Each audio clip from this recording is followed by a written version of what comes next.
Buenos días, alumnos. Soy la licenciada Velasco Gabriela. Continuando con el eje temático número 1, vamos a hablar de la planificación familiar y sobre los métodos anticonceptivos. Podemos decir que los derechos sexuales y los derechos reproductivos son parte de los derechos humanos básicos. Son derechos tan importantes como el derecho a la vida, a la salud y a la libertad, con lo que están directamente relacionados.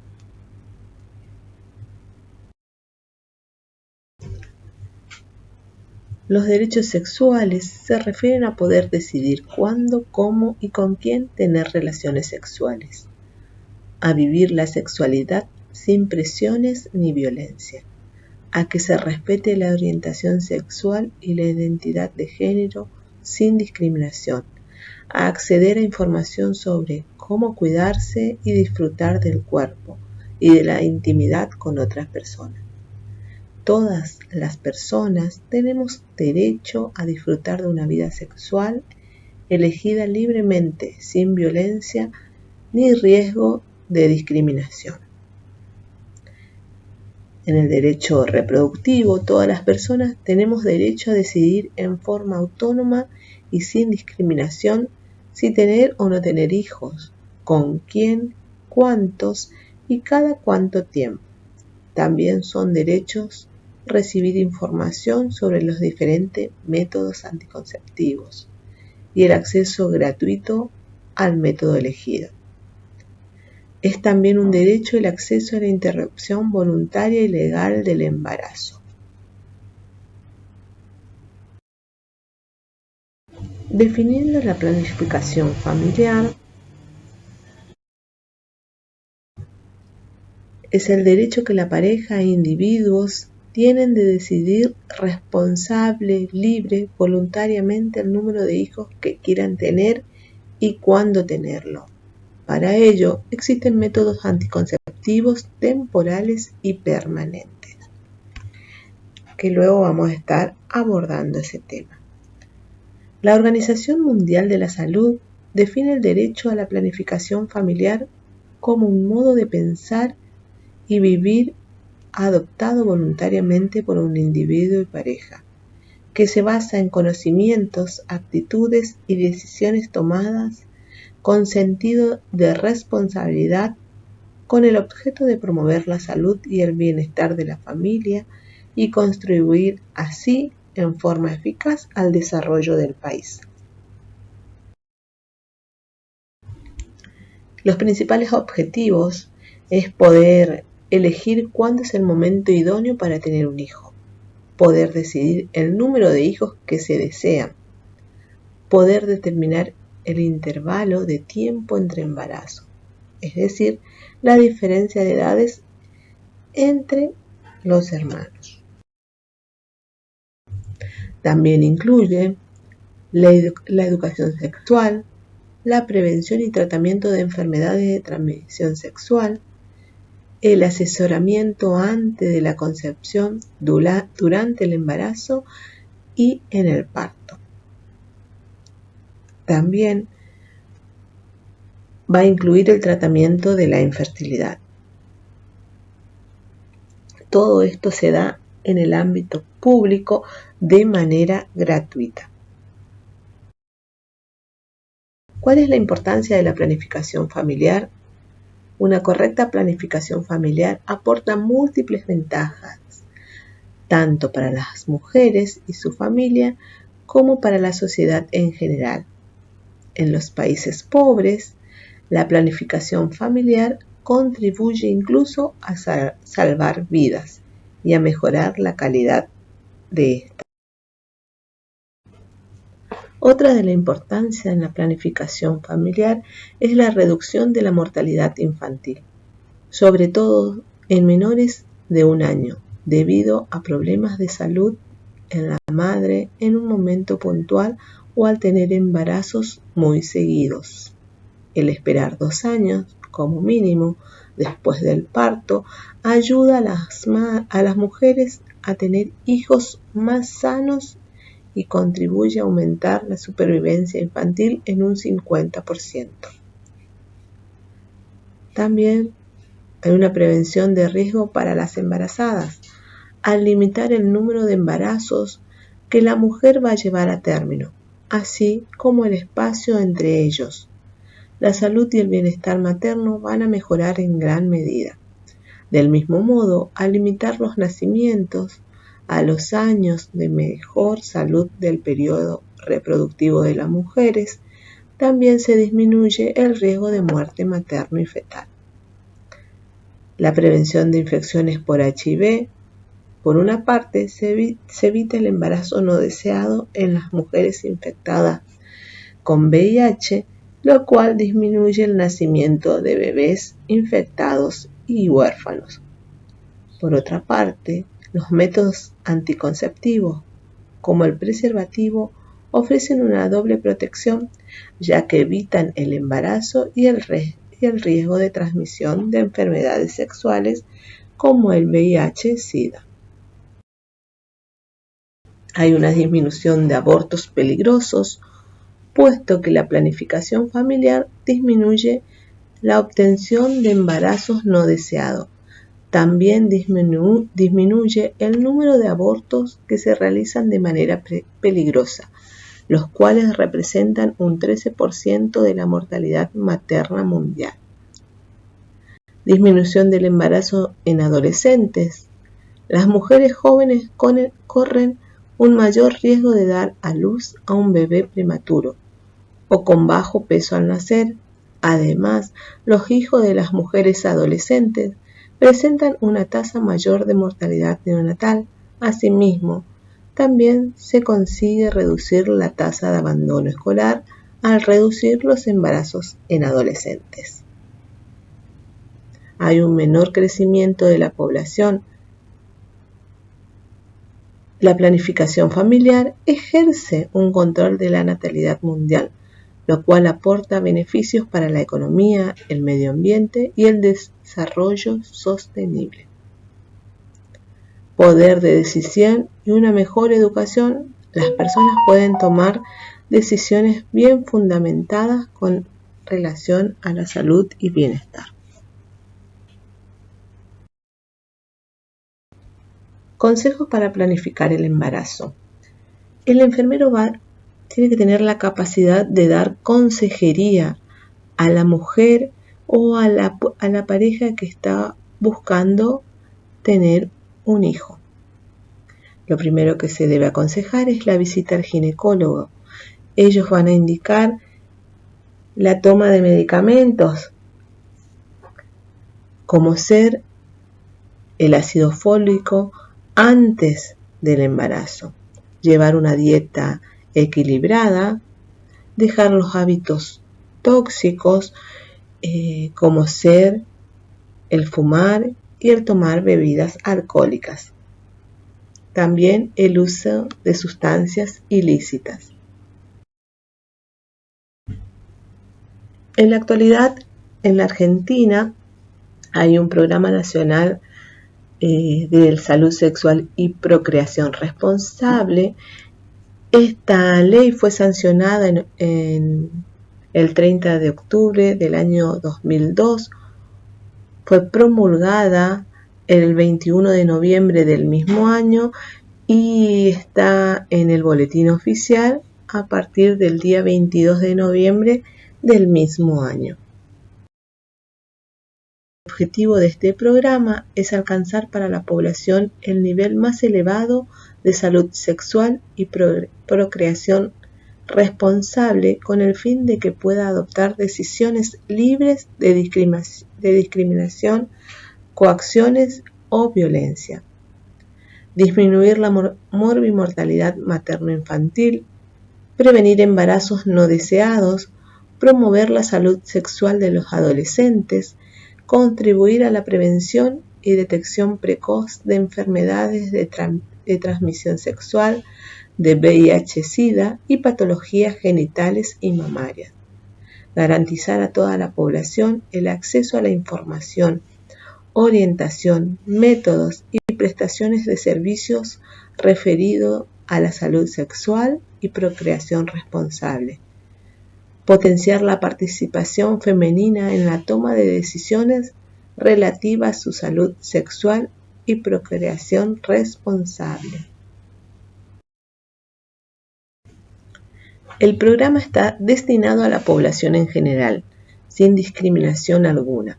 La presente ley se inscribe en el marco del ejercicio de los derechos y obligaciones que hacen a la patria potestad.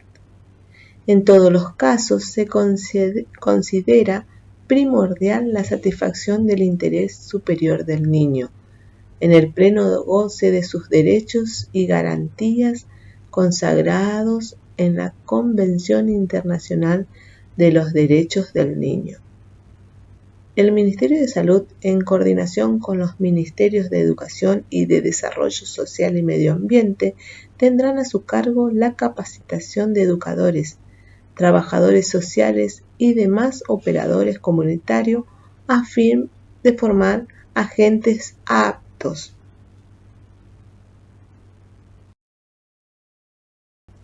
¿Cuál es el alcance del programa? La implementación del Programa Nacional de Salud Sexual y Procreación Responsable abarca entrega de insumos a las provincias para su distribución gratuita en los centros de atención primarias y hospitales públicos, a solicitud de los usuarios con asesoramiento o consejería especializada. Los insumos de salud sexual y reproductiva que constituye el programa actualmente son preservativos, anticonceptivos hormonales e inyectables, hormonales para la lactancia, hormonales combinados y anticonceptivos hormonales de emergencias, la pastilla del día después, dispositivos intrauterinos, DIU y cajas para su colocación. También la asistencia técnica y apoyo a las autoridades provinciales para la implementación de programas locales en todas las provincias. Capacitación a los equipos de salud mediante la articulación con el programa de médicos comunitarios. Producción y entrega gratuita de materiales didácticos de difusión relacionados con el tema, actividades de comunicación social y campaña. También la articulación de actividades con áreas y programas de la Secretaría de Programas Sanitarios, como los programas nacionales de lucha contra el SIDA y las enfermedades de transmisión sexual, el Plan Nacer, la Dirección de Maternidad e Infancia, Programa de Médicos Comunitarios, la Dirección de Programas Sanitarios, la Dirección Nacional de la Juventud y el Programa Familiar del Ministerio de Desarrollo Social y organizaciones no gubernamentales, científicas, de desarrollo comunitario y académicas. Siguiendo con el tema, vamos a hablar de los métodos anticonceptivos, los cuales podemos definir que son todos aquellos capaces de evitar o reducir las posibilidades de un embarazo. Estos métodos anticonceptivos se aconsejan utilizarlos desde la primera relación sexual y durante toda su vida fértil.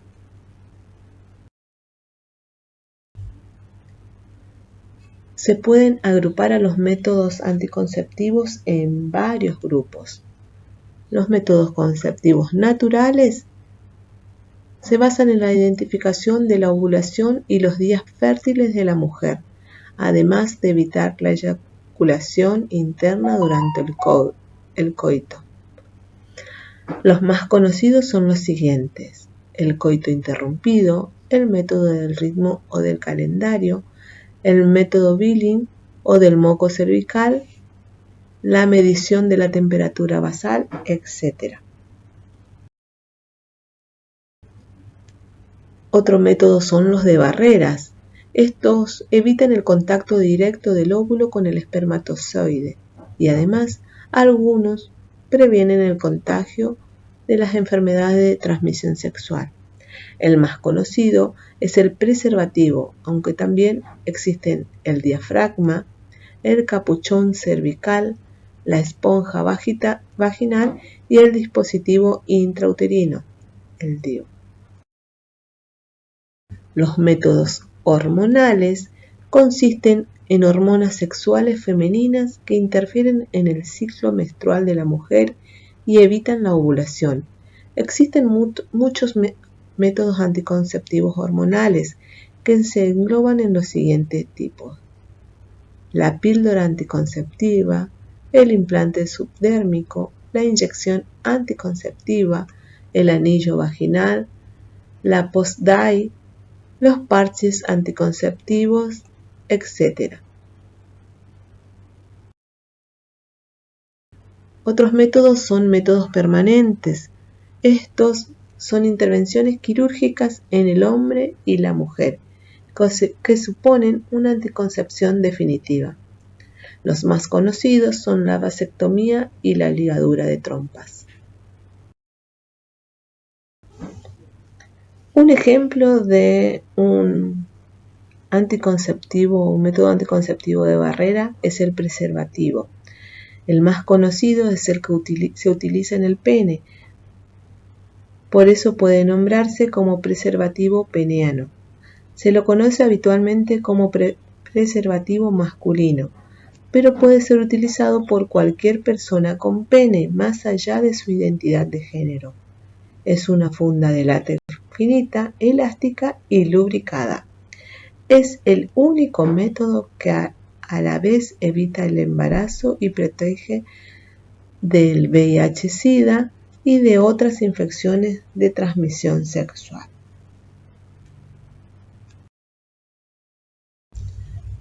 Otro anticonceptivo es el dispositivo intrauterino. Es un pequeño objeto de plástico recubierto de un hilo de cobre que se coloca dentro del útero. Provoca cambios en el interior del útero que hacen que el espermatozoide no sea capaz de fecundar al óvulo. Hay distintos modelos. Siempre es colocado por un profesional de la salud. Si bien la realización de un Papá Nicolau es importante para la prevención del cáncer cérvico-uterino, no es requisito para la colocación del DIU, como tampoco la realización de ecografías ni tener el consentimiento de la pareja. No se necesita el consentimiento de la pareja ni de nadie más. Puede colocarse en el posparto o posaborto. Puede ser usado por la mayoría de las personas con capacidad de gestar, incluso por adolescentes o quienes no tuvieron hijos. Es efectivo durante 5 o 10 años, según el modelo, y puede ser retirado en cualquier momento que se desee. Es importante hacer controles periódicos y recordar la fecha de colocación y de retiro. Otro tipo es el dispositivo intrauterino con levonorgestrel, método reversible de larga duración, altamente efectivo y cómodo. Brinda protección de 3 a 5 años según el modelo. Su principal mecanismo de acción es la alteración del moco cervical y evita la proliferación del endometrio, impidiendo de esta manera el ascenso de los espermatozoides.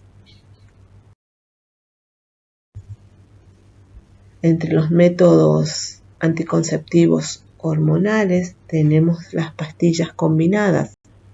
Son pastillas que contienen dos hormonas similares a las producidas por el cuerpo de las personas con capacidad de gestar. Estas son el estrógeno y la progesterona. Si bien se toma todos los días en el mismo horario, son muy efectivas para prevenir embarazos porque impide la ovulación. En general vienen en cajas de 21 pastillas. Se toman por 21 días seguidos, se descansa 7 días y luego se empieza otra caja. También se presentan en caja de 28 pastillas. En este caso, se toman todos los días hasta terminar la caja y sin pausa se empieza una nueva caja.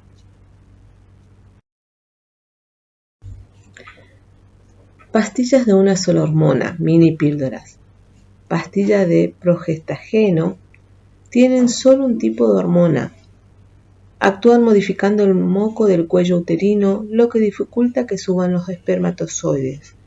Se toma una pastilla cada día a la misma hora. Al terminar una caja, se empieza otra al día siguiente. En general, no se presenta el sangrado todos los meses. Se recomienda para personas que están amamantando en forma exclusiva. Otro tipo de pastillas son las pastillas antiovulatorias de progestageno. Son pastillas que cambian el moco del cuello del útero y también impiden la ovulación. Se recomiendan a quienes estén amamantando o a quienes por razones de salud no puedan recibir estrógeno. Se toman todos los días hasta terminar la caja y se comienza con otra al día siguiente. En general no se presentan sangrado todos los meses. Todos estos métodos anticonceptivos orales no protegen del VIH-Sida ni de otras infecciones de transmisión sexual, por eso se recomienda la doble protección con el uso de preservativos, más si no tenemos una pareja estable. Otro método son los anticonceptivos inyectables. Estas tienen hormonas que evitan la ovulación. Hay inyectables que se colocan una vez al mes y otros cada 3 meses. El efecto es el mismo que con las pastillas, pero no tenés que tomarlas todos los días. Para que sea efectiva la inyección mensual debe aplicársela siempre en la misma fecha. Por ejemplo, todos los días 4 de cada mes. La inyección trimestral tenés que aplicarla cada 3 meses, también en el día calendario con la que se empieza. 4 de enero, 4 de abril, 4 de julio, etc. Es importante que recuerdes la fecha de colocación. Anticoncepción hormonal de emergencia. Es un método anticonceptivo que se utiliza después de una relación sexual sin protección. Si no usaste otro método anticonceptivo o falló el que estabas usando. Por ejemplo, la rotura de un preservativo. También se usa en caso de violación sexual.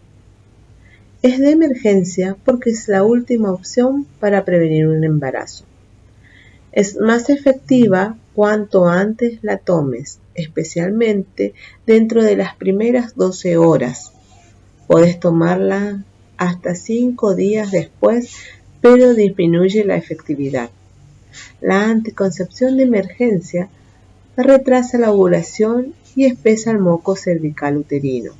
Así evita que se junte el óvulo y el espermatozoide. Si el óvulo y el espermatozoide ya se unieron, las pastillas no tienen efecto y el embarazo continúa, sin ningún daño para el embrión. No son abortivas, no tienen contraindicaciones y pueden tomarse todas las veces que sea necesaria. Vienen en 2 presentaciones, de 1 o 2 pastillas. Las podés retirar sola, solo o en pareja en hospitales públicos o centros de salud. Tenés derecho a recibirlas todas las veces que las solicites. El implante subdérmico contiene una o más varillas pequeñas, finitas y flexibles que se colocan en el brazo, debajo de la piel, con anestesia local. Liberan una hormona, la progesterona, en forma continua. Esto hace que se inhiba la ovulación. Una vez colocado, brinda protección entre 3 y 5 años. dependiendo siempre del dispositivo utilizado. Puede retirarse cuando se lo desee. Se recomienda agendar la fecha de colocación y cuándo se debe retirar. Pueden usar la mayoría de las personas, incluso aquellas que no puedan tomar estrógenos y quienes estén amamantando.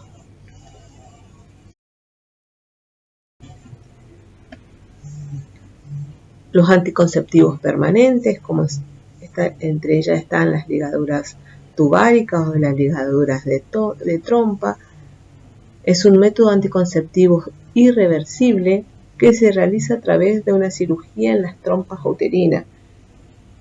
Es para quienes deciden no quedar embarazadas y ya tuvieron hijos y no quieren tenerlos más.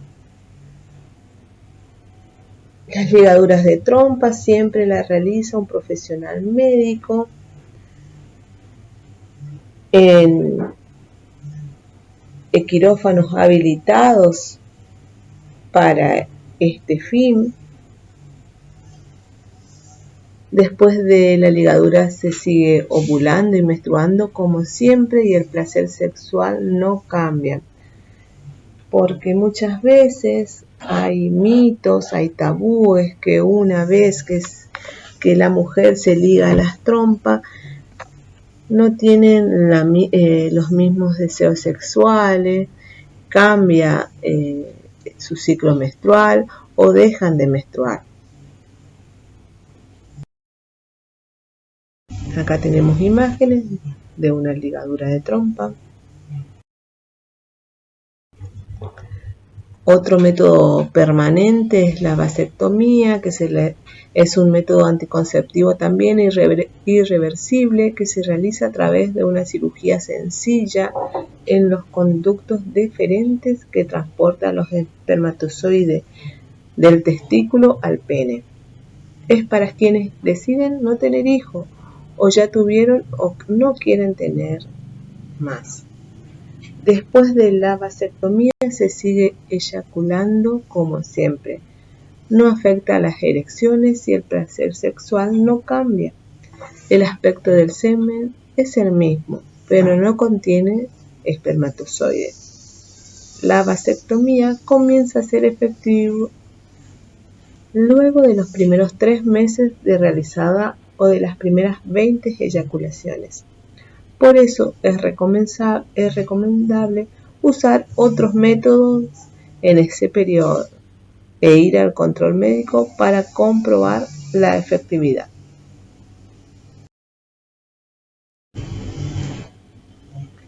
Una imagen de donde se realiza la vasectomía en los conductos deferentes. Los métodos anticonceptivos permanentes están amparados en la Ley Nacional número 26.130. Este establece que a partir de la mayoría de edad, las personas pueden acceder gratis a la ligadura tubárica y vasectomía. El Código Civil vigente reconoce que desde los 16 años las personas pueden tomar de manera autónoma todas las decisiones sobre el cuidado de su cuerpo.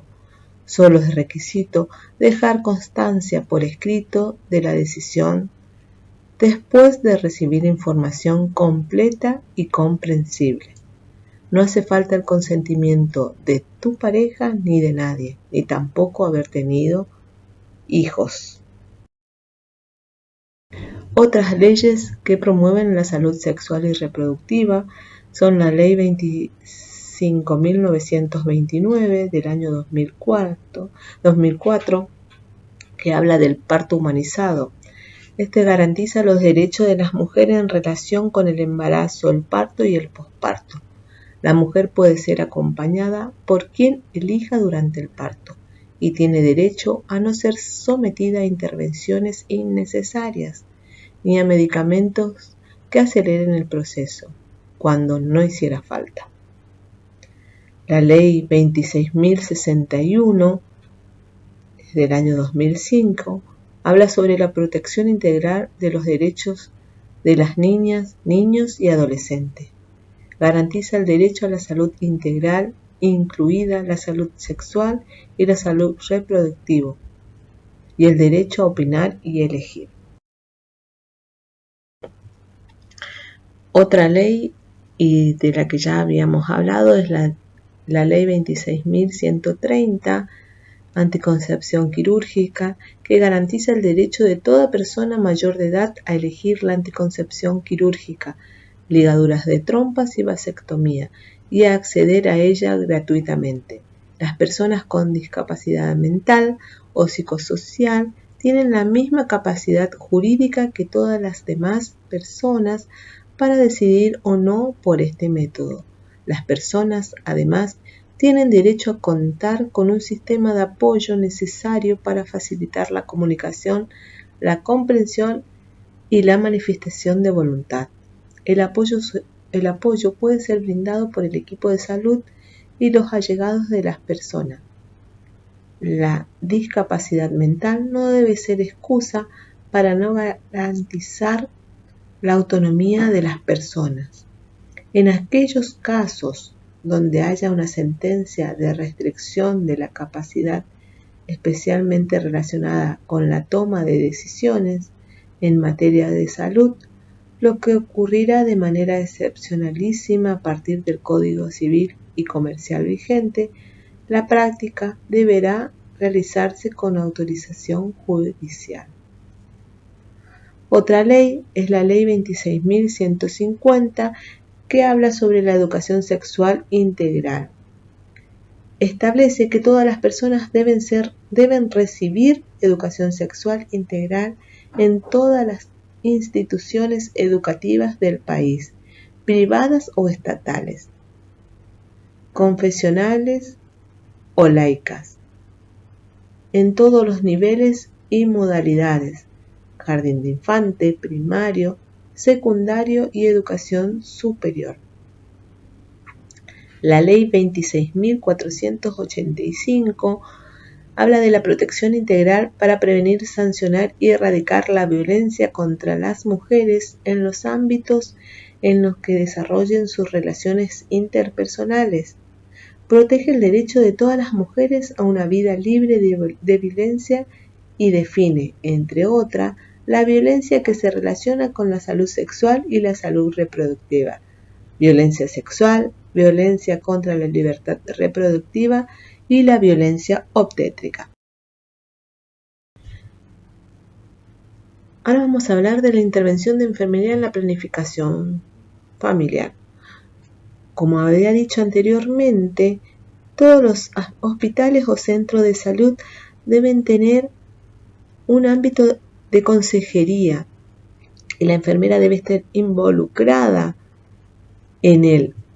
Debe ser capacitada para poder dar respuestas a esa persona, a esa mujer que desee concebir o que está planificando tener hijos. También debe ser capaz de responder o dar respuestas a qué método anticonceptivo es más específico o le conviene ser utilizado. Este personal de enfermería debe ser sensible a las necesidades de control de la natalidad de la mujer o la pareja. Debe conservar la objetividad al hablar de los métodos de control de la natalidad, incluso cuando se trate de esterilización y aborto. No debemos prejuzgar ni dar juicios de valores a estas personas que practican un aborto.